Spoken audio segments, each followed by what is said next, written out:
भोटी वाली की कहानी एक दिलचस्प लोक कथा या ग्रामीण परिवेश की कहानी की तरह लगती है, लेकिन इस नाम से कोई बहुत प्रसिद्ध या स्थापित कहानी उपलब्ध नहीं है। हालांकि भोटिया भोटी उत्तर भारत, खासकर उत्तराखंड और सिक्किम क्षेत्रों में रहने वाली जनजाति है, जो तिब्बती मूल की मानी जाती है। भोटिया वाली का अर्थ हो सकता है कोई महिला जो भोटिया समुदाय से है या भोटिया इलाके से जुड़ी है। अगर आप चाहें तो मैं आपको एक काल्पनिक लेकिन रोचक भोटिया वाली की कहानी सुना सकता हूँ, जो पहाड़ों, रहस्य और साहस से जुड़ी हो। भोटिया वाली की कहानी पहाड़ों की रखवाली।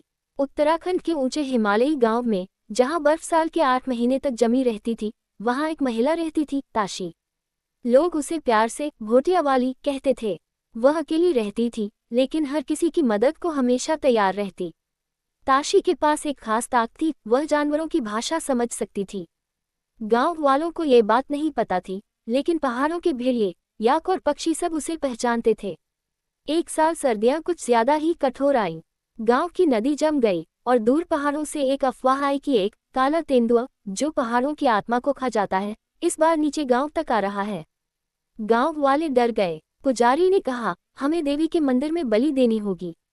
लेकिन ताशी को यकीन था कि बलि नहीं, समझदारी चाहिए।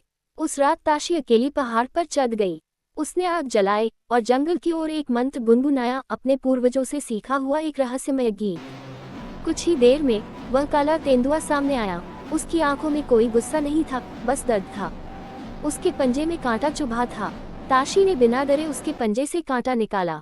तेंदुआ धीरे से गुर्राया, जैसे धन्यवाद कह रहा हो, और फिर जंगल में लौट गया।